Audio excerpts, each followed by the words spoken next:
సంకల్ప సిద్ధ జీవితం, పర్పస్ డ్రివెన్ లైఫ్. చాప్టర్ 4. దేవుడు మనలను నిత్యము జీవించడానికి సృష్టించాడు. Made to last for ever. దేని కాలమందు అది చక్కగా నుండునట్లు సమస్తమును ఆయన నియమించి ఉన్నాడు. ఆయన శాశ్వత కాల జ్ఞానమును నరుల హృదయమందుంచి ఉన్నాడు. కానీ దేవుడు చేయు క్రియలను పరిశీలనగా తెలుసుకొనుటకు అది చాలదు. ప్రసంగి గ్రంథం 3వ అధ్యాయం 11వ వచనం. దేవుడు మానవుని సృజించడాన్ని గురించి అబ్రహాం లింకన్ ఆలోచన ఇలా ఉంది: కేవలం ఒక్క రోజు జీవించి గతించడానికి మాత్రమే దేవుడు మానవుని సృజించలేదు, కానీ అతడు అక్షయుడిగా విరజిల్లాలనే దేవుడు మనిషిని సృజించాడు. జీవితం అంటే ఈ భూమి మీద మనం గడిపే కొన్ని సంవత్సరాలు మాత్రమే కాదు. భూమిపై జీవితం అనేది స్టేజ్ పైన నాటకానికి ముందు కేవలం డ్రెస్ రిహార్సల్ లాంటిది. మీరు ఈ భూమి మీద గడిపే సమయం కంటే శాశ్వతత్వంలో మరణం యొక్క మరొక వైపు ఎక్కువ సమయం గడుపుతారు. ఎందుకంటే నిత్య జీవాన్ని పొందుకోవటానికి ఈ లోకం యొక్క యాత్ర స్థలంగా, తొలి పాఠశాలగా, ప్రీ స్కూల్, మన జీవితంలో అనేక పరిశోధనలు నిర్వహించటానికి ఇదొక ప్రాక్టీస్ స్థలంగా మాత్రమే దేవుడు దీన్ని మన కోసం సిద్ధపరిచాడు. గరిష్టంగా మీరు భూమిపైన 100 సంవత్సరాలు జీవిస్తారు, కానీ మీరు ఎప్పటికీ ఫర్ ఎవర్ నిత్య జీవంలో గడుపుతారు. అందుకే సర్ థామస్ బ్రౌన్ ఇలా అన్నాడు: నిత్య జీవానికి చిన్న ప్రతిరూపమే ఈ లోకం. దేవుని శాశ్వత కాలజ్ఞానాన్ని గ్రహించటానికే ఆయన మానవుని సృజించాడని ప్రసంగి 3వ అధ్యాయం 11వ వచనంలో మనకు తెలియజేస్తుంది. నీకు అమరత్వం, ఇమ్మోర్టాలిటీ కోసం తప్పించే సహజమైన స్వభావం ఉంది. ఎందుకంటే దేవుడు నిన్ను తన స్వరూపంలో శాశ్వతంగా జీవించడానికి రూపొందించాడు. ప్రతి ఒక్కరూ చివరికి చనిపోతారని మనకు తెలిసినప్పటికీ మరణం ఎల్లప్పుడూ అసహజంగా మరియు అన్యాయంగా అనిపిస్తుంది. మనం శాశ్వతంగా జీవించాలని మనం భావించడానికి కారణం దేవుడు మన మెదడులను ఆ కోరికతో అనుసంధానించాడు. నిరంతరం జీవించేందుకు దేవుడు మనల్ని చేశాడు. ఒక రోజున మీ గుండె కొట్టుకోవడం ఆగిపోతుంది. అది మీ శరీరం మరియు భూమిపై మీ సమయం యొక్క ముగింపు అవుతుంది. కానీ అది మీ ముగింపు కాదు. మీ భూ సంబంధమైన శరీరం మీ ఆత్మకు తాత్కాలిక నివాసం మాత్రమే. బైబిల్ మీ భూ సంబంధమైన శరీరాన్ని గుడారం అని పిలుస్తుంది, కానీ మీ భవిష్యత్ శరీరాన్ని ఇల్లు అని సూచిస్తుంది. 2వ కొరింథీయులకు రాసిన పత్రిక 5వ అధ్యాయం 1వ వచనం. భూమి మీద మన గుడారమైన ఈ నివాసము శిథిలమైపోయినను చేతి పని కాక దేవుని చేత కట్టబడినదనియు నిత్యమైనదియునైన నివాసము పరలోకమందు మనకున్నదనియు ఎరుగుదుము. భూమిపై జీవితం అనేక ఎంపికలను అందిస్తుంది. నిత్య జీవం కేవలం రెండిటిని మాత్రమే అందిస్తుంది: స్వర్గం లేదా నరకం. భూమిపై దేవునితో మీకున్న సంబంధం నిత్యత్వంలో ఆయనతో మీకున్న సంబంధాన్ని నిర్ణయిస్తుంది. మీరు దేవుని కుమారుడైన యేసును ప్రేమించడం మరియు విశ్వసించడం నేర్చుకుంటే మీరు ఆయనతో మిగిలిన నిత్య జీవాన్ని గడపడానికి ఆహ్వానించబడతారు. మరోవైపు మీరు ఆయన ప్రేమ, క్షమాపణ మరియు రక్షణను తిరస్కరిస్తే మీరు దేవునికి దూరంగా నిత్య జీవాన్ని గడుపుతారు. ఇదే అభిప్రాయాన్ని సిఎస్ లూయిస్ ఇలా వ్యక్తీకరించారు: మనుషుల్లో 2 రకాల వాళ్ళు ఉంటారు. ఒక రకం వాళ్ళు దేవా నీ చిత్తమే సిద్ధించునుగాక అంటారు. రెండో రకం వాళ్ళతో దేవుడే సరే మీ ఇష్ట ప్రకారమే నడవండి అంటాడు. అయితే రెండో రకం వాళ్ళు ఈ లోకంలో జీవించినంత కాలం దేవుని తమ జీవితాల్లోకి ఆహ్వానించకుండా తమ ఇష్టానుసారంగా జీవిస్తారు. ఫలితంగా వాళ్ళు చిరకాలం దేవుడు లేని లోకమైన నిత్య నరకం పాలవుతారు. ఇదో గొప్ప విషాదాంతం. అందుకే ఈ లోక జీవితం పరలోక జీవితానికి సిద్ధపాటు అని మనం గ్రహిస్తే భిన్నంగా జీవించడం ప్రారంభిస్తాము. మీరు నిత్య జీవం యొక్క వెలుగులో జీవించడం ప్రారంభిస్తారు, మరియు అది మీరు ప్రతి సంబంధాన్ని, పనిని మరియు పరిస్థితిని ఎలా నిర్వహిస్తారో నిర్వచిస్తుంది.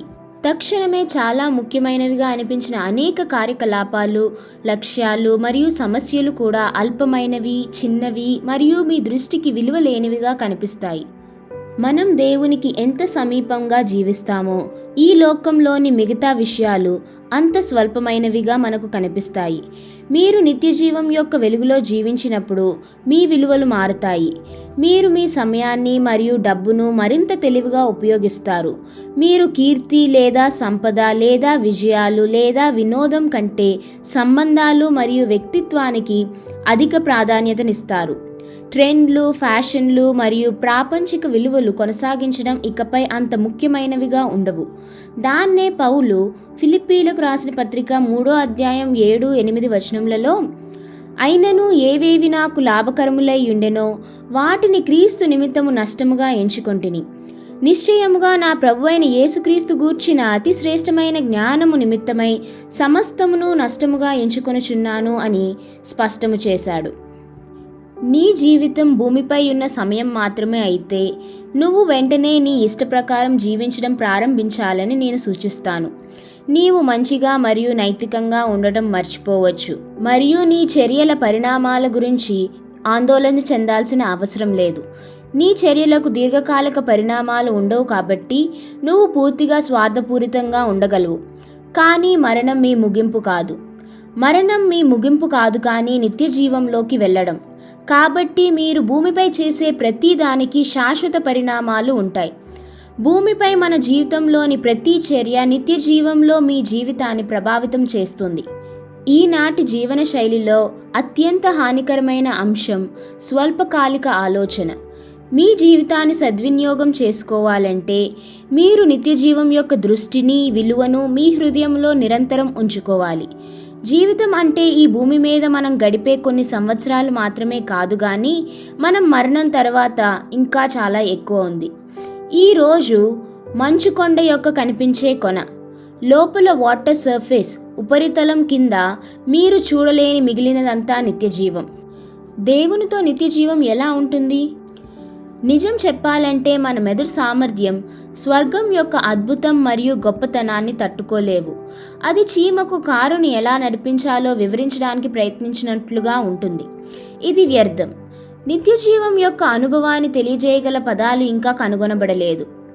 ఇందును గూర్చి దేవుడు తను ప్రేమించు వారి కొరకు ఏవేవి సిద్ధపరిచెనో అవి కంటికి కనబడలేదు, చెవికి వినబడలేదు, మనుష్య హృదయమునకు గోచరము కాలేదు అని వ్రాయబడి ఉన్నది.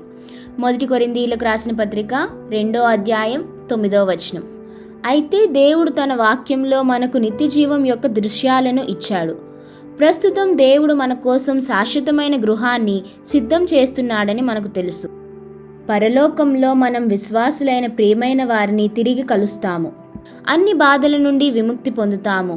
భూమిపై మన విశ్వాసానికి ప్రతిఫలం పొందుతాము మరియు మనం ఆనందించే పనిని చేయడానికి తిరిగి నియమించబడతాము. మనం దేవునితో విడదీయరాని సహవాసాన్ని ఆస్వాదిస్తాము మరియు ఆయన మనల్ని అపరిమితంగా, అంతులేని శాశ్వతంగా ఆనందిస్తాడు.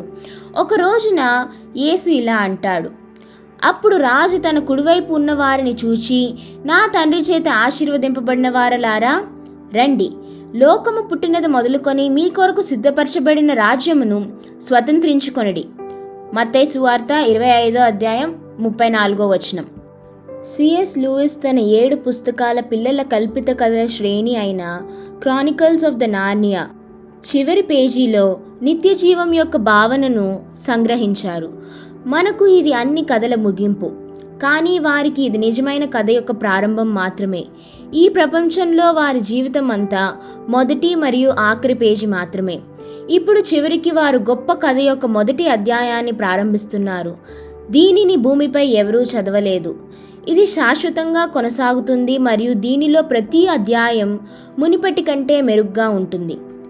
భూమిపై మీ జీవితానికి దేవుడు ఒక ఉద్దేశం కలిగి ఉన్నాడు, కానీ అది ఇక్కడతో ముగియదు. ఆయన ప్రణాళికలో మీరు ఈ గ్రహం మీద గడిపే కొన్ని దశాబ్దాల కంటే చాలా ఎక్కువ ఉంటుంది. ఇది జీవితకాల అవకాశం, opportunity of A life time కంటే ఎక్కువ. దేవుడు మీకు మీ జీవిత కాలానికి మించిన అవకాశాన్ని అందిస్తున్నాడు. అందుకే దావీదు మహారాజు కీర్తనలు 33:11లో యెహోవా ఆలోచన సదాకాలము నిలుచును, ఆయన సంకల్పములు తరతరములు ఉండును అని రాశాడు. చాలామంది నిత్యజీవాన్ని గురించి ఆలోచించే ఏకైక సమయం అంత్యక్రియల సమయంలో, మరియు అది తరచుగా అజ్ఞానం ఆధారంగా నిస్సారమైన భావోద్వేగ ఆలోచనగా ఉంటుంది. మరణం గురించి ఆలోచించడం అనారోగ్యకరమైనదని మీరు భావించవచ్చు, కానీ వాస్తవానికి మరణాన్ని తిరస్కరించి జీవించడం మరియు అనివార్యమైన దాని గురించి ఆలోచించకపోవడం అనారోగ్యకరమైనది. ఒక మూర్ఖుడు మాత్రమే చివరికి జరుగుతుందని మనందరికీ తెలిసిన దానికి సిద్ధంగా లేని జీవితాన్ని గడుపుతాడు. మీరు నిత్యజీవం గురించి ఎక్కువగా ఆలోచించాలి, తక్కువగా కాదు. నీ తల్లి గర్భంలో నువ్వు గడిపిన 9 నెలలు జీవితానికి ముగింపు కాదు, జీవితానికి సిద్ధపాటుగా ఉన్నట్లే ఈ జీవితం రాబోయే జీవితానికి సిద్ధపాటుగా ఉంటుంది. యేసు ద్వారా నీకు దేవునితో సంబంధం ఉంటే నువ్వు మరణానికి భయపడాల్సిన అవసరం లేదు. మరణం నిత్యజీవానికి ద్వారం. మరణం భూమిపై నీ జీవితంలో చివరి గంట అవుతుంది, కానీ ఇది నీ నిజమైన చివరి గంట కాదు. అందుకే మరణం నిత్యజీవానికి పుట్టినరోజని మనం గుర్తించి ఈ లోకంలో జాగ్రత్తగా మసులుకోవాలి. బైబిల్ హెబ్రీయులకు రాసిన పత్రిక 13వ అధ్యాయం 14, 15, 16 వచనములలో ఇలా చెబుతుంది: నిలువరమైన పట్టణము మనకిక్కడ లేదు గాని ఉండబోచున్న దాని కోసము ఎదురు చూచుచున్నాము.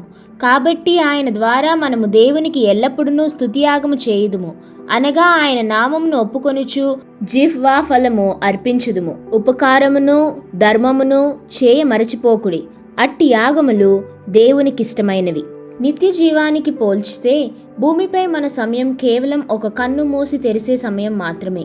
కానీ మనం ఆ సమయాన్ని ఎలా గడుపుతామో దాని పరిణామాలు శాశ్వతంగా ఉంటాయి. దీన్ని బట్టి ఈ లోకంలో మనం చేసే పనులే పరలోక గమ్యాన్ని నిర్దేశిస్తాయని గ్రహించాలి. ఈ భూ సంబంధమైన శరీరంలో మనం గడిపే ప్రతి క్షణం యేసుతో కలిసి పరలోకంలో మన శాశ్వత గృహం నుండి దూరంగా గడిపే సమయమని మనం గ్రహించాలి.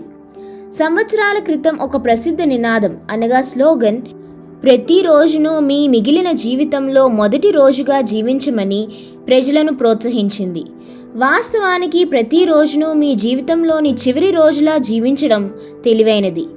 మాథ్యూ హెన్రీ ఇలా అన్నాడు: భూమిపైన మన చివరి రోజు కోసం సిద్ధం కావడం ప్రతిరోజు ఒక పని అయి ఉండాలి. 4వ రోజు, నా సంకల్పమును గురించి ఆలోచించాల్సిన అంశం. ప్రస్తుతం ఇక్కడున్న జీవితం కంటే శాశ్వతమైన జీవితం ఉంది. గుర్తించుకోవలసిన వాక్యం: లోకమును దాని ఆశయు గతించిపోవుచున్నవి, కానీ దేవుని చిత్తమును జరిగించువాడు నిరంతరము నిలుచును. 1 యోహాను 2వ అధ్యాయం 17వ వచనం. పరిశీలనాంశము: దేవుడు నిత్య జీవార్థమై సృజించాడు కాబట్టి నేను తక్షణమే మానేయాల్సిన పని ఏంటి? ఈ రోజే ప్రారంభించాల్సిన పని ఏమిటి?